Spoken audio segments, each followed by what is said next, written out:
mu mwaka w'igihumbi kimwe n'amajana 960 mu mutima wa Afrika habonetse abagabo babiri bari babangamiye ububirigi na Leta Zunze Ubumwe za Amerika.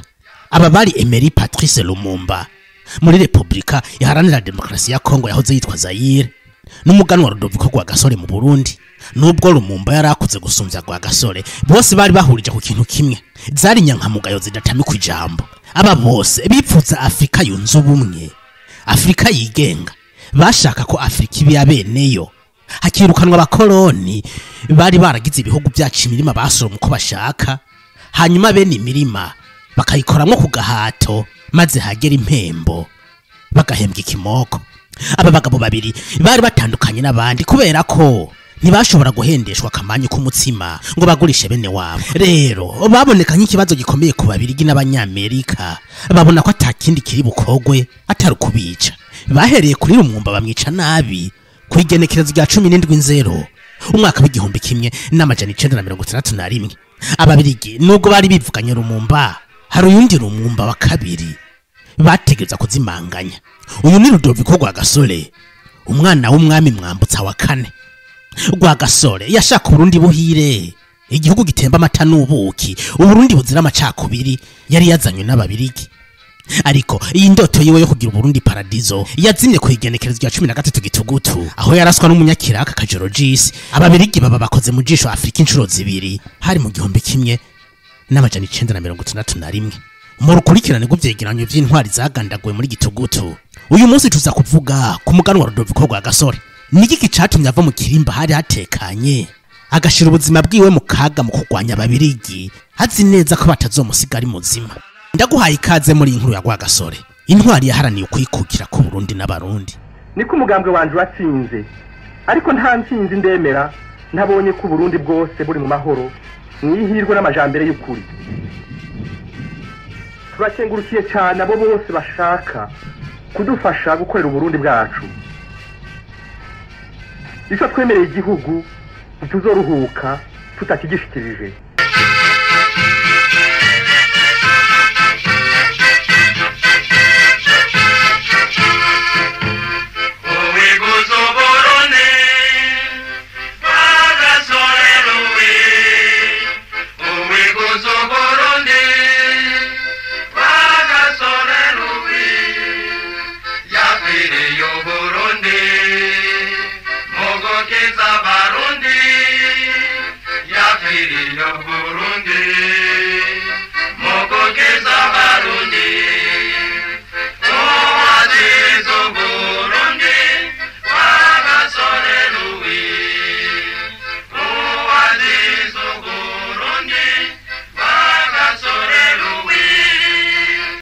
Umuganwa Rudoviko Rwagasore yavukiye Gitega kwigenekerezo rya 10 Ndamukiza umwaka w'igihumbi kimwe n'amajana 932.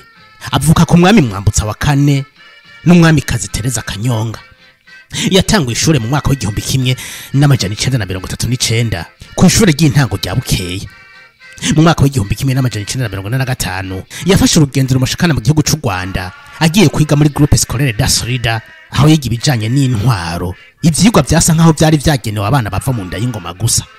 Mu nyuma yabandanirije mu Bubirigi mu makaminuza atandukanye, aha twavuga kaminuza ya Katolika ya Louvain hamwe na kaminuza ya Anvers. Mu Bubirigi yahuriye n'abandi banyafrika bari bahuje ivyumviro byo kubohora umugabane wa Afrika, umugabane wari waraboshwe n'ababirigi. Rwagasore rero yatembereye Europe, ava muri conference asubira mu yindi, aha hose yaba ariko yiga icoteza imbere Burundi. Yagarutse mu Burundi mu mwaka w'igihumbi kimwe n'amajana 956 ata diploma azanye. Hari benshi bibaza bati none byagenze gute ngo agaruka atarupapuro rw'umutsinda azanye? Rwagasore mu by'ukuri ntiyiga kugira arondere diplome, yiga kugira arondere ubumenyi buzomufasha guteza imbere igihugu. Icyumviro ca mbere cyari kimuri mu mutwe kwari kwirukana ababirigi bakava mu Burundi bagasubira iwabo. Rwagasore yashitse mu Burundi afise amaraso ashushe, yahise ashinga koperative, yari koperative y'abadandaza yitwa Coopérative de Commerce du Burundi CCB. Ku ngoma y'abakoroni uko byari bimeze, nta murundi yari yemerewe kudandaza, byose byakogwa n'ababirigi. Ibi byababaje ababirigi amaze gutanguza iyi koperative, batangira kubona ko bategereza kugira ico bakoze. Christine Dosserier umuhinga mu vya kahise wo mu Faransa mu gitabo ciwe yise Parole et écrit de Louis Rwagasore ku rupapuro rwa 27 avuga ko ababirigi batari bahangayikijwe gusa no kuba barundi bashobora kubona uburenganzira bwo kudandaza ahubwo babona koperative Rwagasore nk'ikigwanisho ca politike umwana w'umwami yarazanye kugira yirukana ababirigi mu gihugu ciwe.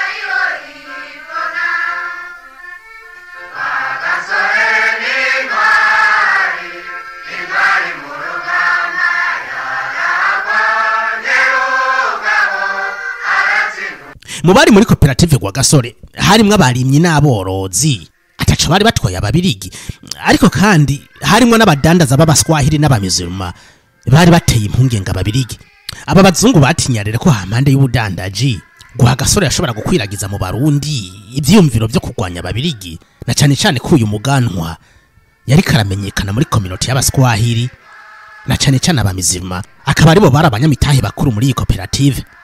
Rwagasore cyari nk'ikiraro cyahuza abanyagihugu bo mu misozi n'abasirimu bo mu gisagara. Nk'umwana w'umwami rero babona ko byari byoroshe ko Rwagasore ashikira abarundi bose mu bwoko bwose mu ngero zose abakene abatunzi bose akabakoranya akabashiramo ivyumviro byo kubankisha ubutegetsi bw'ababirigi. Ariko rero burya amazi yari yaramaze kurenya inkombe kubera ko abarundi ntibiyumvamo intwaro y'abazungu bari babuze gusugo baje imbere kugira bafashe kwiganzura.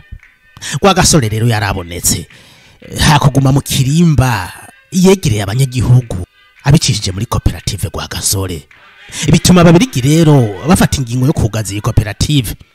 Baracengetereye binjira muri iyi koperative bakora igishoboka cyose gituma abanyamitaye badakomeza gushiramo amafaranga maze ubutunzi bwa koperative butangira guhungabana. Mu nyuma byose babyegetse kuri Rwagasore ko ari wayitembeje mu kuyikora ku mafaranga atarayiwe.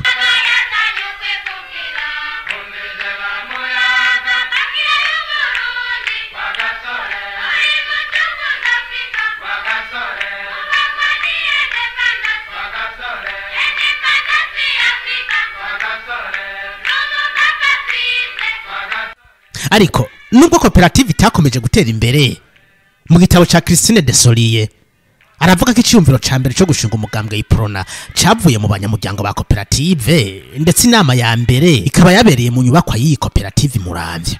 Uyu mwanditsi afatiye koperative ya Rwagasore nka laboratoire y'ivyumviro vyagejeje Burundi ku ntaye yo kwikukira mu mwaka w'igihumbi 1958. Nico gihe bivugwa ko havutse umugambwe Iprona. Uwo wari umugambwe wari uje guhuza abarundi inyuma yo gucanishwamo n'ababirigi baba bahutu abatutsi abatwa n'abaganwa. Rwagasore yaraje kubunga maze bakabumwe nkuko yakunda kubivuga ati ababirigi ntaco batakoze kugira bagwanye ivyumviro bya Rwagasore. Baciye baca kuri birori baca bashinga umugambwe PDC Parti Démocrate Chrétien. Uyu mugambwe wagwanye ivyumviro bya Rwagasore bagashira imbere ko Burundi bwokomeza gutwagwa n'ababirigi. Uyu mugambwe PDC wari ushigikiwe n'ababirigi nayo Rwagasore na Iprona yiwe akaba yarashigikiwe n'abarundi. Inyuma yiwe hari ingufu zidasanzwe zasumba incuro 100 ingufu z'abazungu. Rwagasore yari yishimiye ingufu z'abanyagihugu. Muri video heruka yavuga ku mateka ya Sankara hari jambo yashikirije agifata ubutegetsi mu mwaka w'igihumbi 1984. Yavuze ati iyo abanyagihugu bahagurutse umukorona arajugumira. No mu Burundi rero niko byagenze ababirigi barajugumiye bihisha inyuma y'abahungu babaranyanka barabagura kugira bahemukira Burundi. Mu mwaka w'igihumbi 1961 habaye amatora hahiganywe imigambwe ibiri umugambwe Iprona wa Rwagasore na PDC y'abazungu yari yinyegeje mu bahungu babaranyanka. Nta manyanga atakozwe ngo Iprona itsindwe amatora aribwa ariko ategekwa gusubirwamwo kubw'amabwirizwa ya ONU. Vyose byarangiye ntayifashe ijambo umugambwe wa Rwagasore utsinda abakolone. Iprona imaze gutsinda Rwagasore yashikirije ijambo ryashegesha ababirigi ibabona ko intwaro yabirangiye burundu mu gihugu ciza cy'u Burundi. murarangije gutora, muratoreye Uburundi abanyu bazobuyobora, murahejeje gushinga ingingo ishorera Uburundi ibuteza imbere.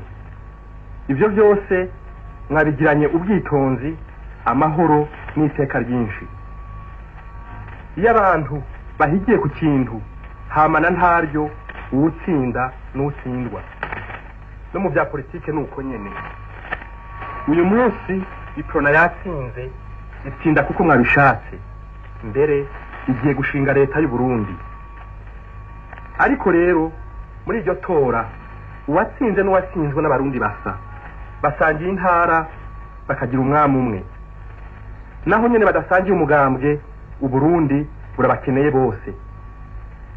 Nico gituma inshuti zanje, intsinzi y'uyu munsi atari intsinzi y'umugambwe.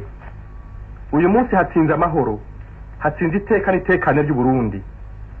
Kuko nyene ahatagira ubukuru nyabwo hatagira iteka, ntihagira n'itekane.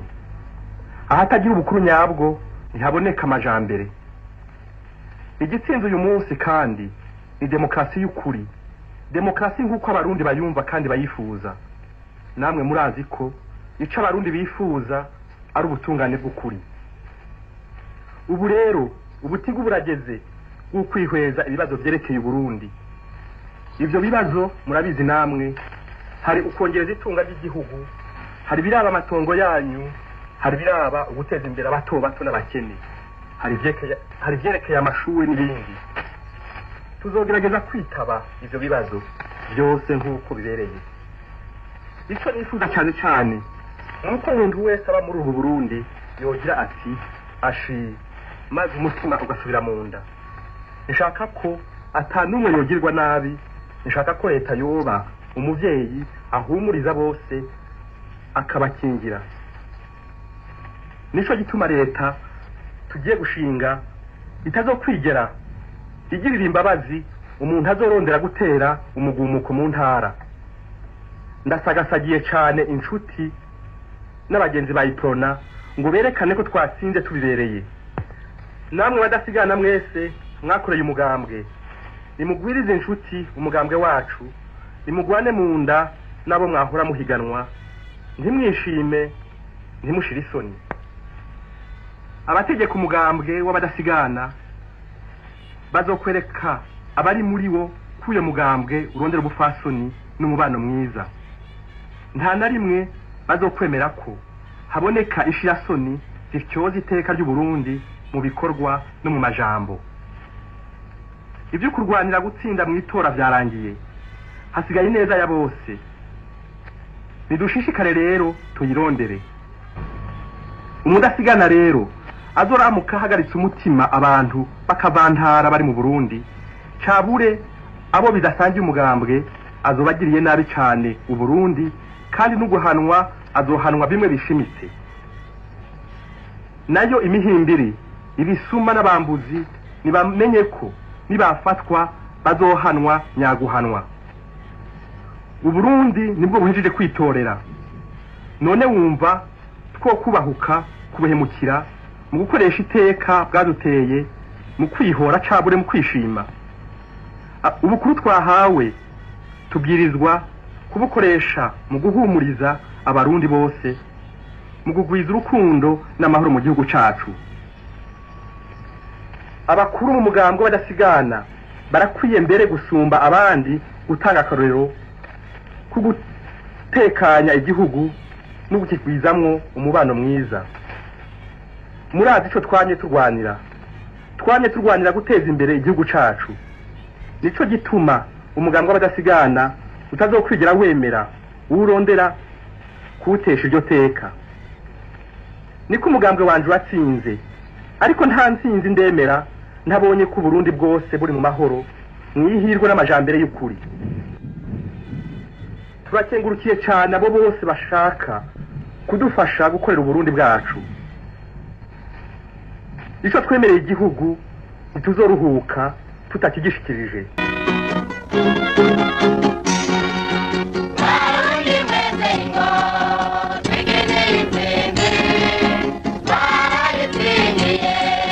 Come on.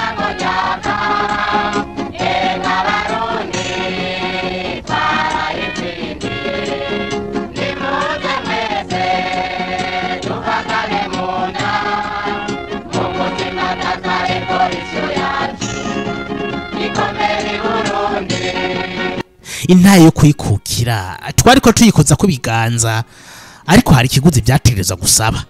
Ababirigi ntibari gutanga igihugu ko nyene. Muravyibuka uko babigenjeje kuri Rumwumba, ni nako babigenjeje kuri Rwagasore. Hari ku munsi wa 13 Gitugutu mu 1961 hari kumwe n'abandi ba ministre bavuye mu nama, Rwagasore yararashwe. Iyi ntwari yashengeye itabonye uko ibendera ry'Ababirigi rimanurwa nuko iryo Burundi riduzwa.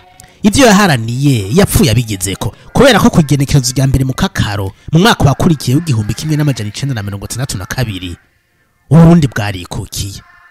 Nubwo navuze ko byose yapfuye abigezeko, hari byagoranye kuja mu ngiro. Abarundi byarabagoye kumva ko ari bamwe baba Bahutu, Abatutsi. Mu myaka yakurikiye urupfu rwa Rwagasore, Abarundi baricanye. Twinjira mu ntwaro zakomeje kujyanisha Abarundi aho kubanywanisha nkuko Rwagasore yavyipfuza. Umugambwe wiwe Iprona wahinduye intumbero, hakuba umugambwe w'Abarundi bose. Uwo mugambwe ushira imbere bamwe maze ugakumira abandi.